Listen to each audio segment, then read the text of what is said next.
اور بادشاہ نے حکم دیا کہ اسے میرے پاس لاؤ، میں اسے اپنا مصاحب خاص بناؤں گا۔ پھر جب ان سے گفتگو کی تو کہا کہ آج سے تم ہمارے ہاں صاحب منزلت ہو اور صاحب اعتبار ہو۔ یوسف نے کہا مجھے زرعی پیداوار پر مقرر کر دیجئے، کیونکہ میں حفاظت بھی کر سکتا ہوں اور اس کام سے واقف بھی ہوں۔ اس طرح ہم نے یوسف کو ملک مصر میں جگہ دی اور وہ اس ملک میں جہاں چاہتے تھے رہتے تھے۔ ہم اپنی رحمت جس پر چاہتے ہیں کرتے ہیں اور نیکوکاروں کے اجر کو ضائع نہیں کرتے، اور جو لوگ ایمان لائے اور ڈرتے رہے ان کے لیے آخرت کا اجر بہت بہتر ہے۔ اور یوسف کے بھائی کنعان سے مصر میں غلہ خریدنے کے لیے آئے تو یوسف کے پاس گئے، تو یوسف نے ان کو پہچان لیا اور وہ ان کو نہ پہچان سکے۔ اور جب یوسف نے ان کے لیے ان کا سامان تیار کر دیا تو کہا کہ پھر آنا تو جو باپ کی طرف سے تمہارا ایک اور بھائی ہے اسے بھی میرے پاس لیتے آنا۔ کیا تم نہیں دیکھتے کہ میں ناب بھی پوری پوری دیتا ہوں اور مہمانداری بھی خوب کرتا ہوں؟ اب اگر تم اسے میرے پاس نہ لاؤ گے تو نہ تمہیں میرے ہاں سے غلہ ملے گا اور نہ تم میرے پاس ہی آ سکو گے۔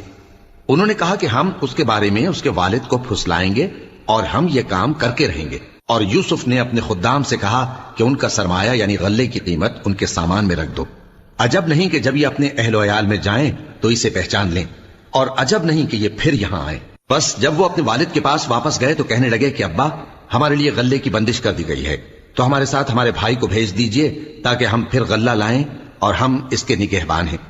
یعقوب نے کہا کہ میں اس کے بارے میں تمہارا اعتبار نہیں کرتا، مگر ویسا ہی جیسا پہلے اس کے بھائی کے بارے میں کیا تھا، سو اللہ ہی بہتر نگہبان ہے اور وہ سب سے زیادہ رحم کرنے والا ہے۔ اور جب انہوں نے اپنا اسباب کھولا تو دیکھا کہ ان کا سرمایہ واپس کر دیا گیا ہے۔ کہنے لگے ابا ہمیں اور کیا چاہیے، دیکھیے یہ ہماری پونجی بھی ہمیں واپس کر دی گئی ہے اور ہم اپنے اہل و عیال کے لیے پھر غلہ لائیں گے اور اپنے بھائی کی نگہبانی کریں گے اور ایک بار شتر زیادہ لائیں گے کہ یہ غلہ جو ہم لائے ہیں تھوڑا ہے۔ یعقوب نے کہا کہ جب تک تم اللہ کا عہد نہ دو کہ اس کو میرے پاس صحیح و سالم لے آؤ گے، میں اسے ہرگز تمہارے ساتھ نہیں بھیجنے کا، مگر یہ کہ تم گھیر لیے جاؤ یعنی بے بس ہو جاؤ تو مجبوری ہے۔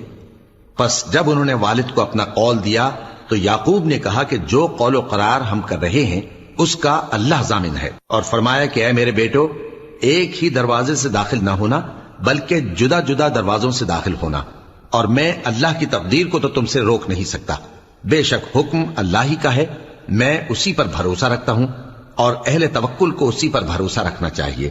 اور جب وہ ان مقامات سے داخل ہوئے جہاں جہاں سے داخل ہونے کے لیے ان کے والد نے ان سے کہا تھا تو وہ تدبیر اللہ کے حکم کو ذرا بھی ٹال نہیں سکتی تھی۔ ہاں وہ یعقوب کے دل کی خواہش تھی جو انہوں نے پوری کی تھی، اور بے شک وہ صاحب علم تھے کیونکہ ہم نے ان کو علم سکھایا تھا، لیکن اکثر لوگ نہیں جانتے۔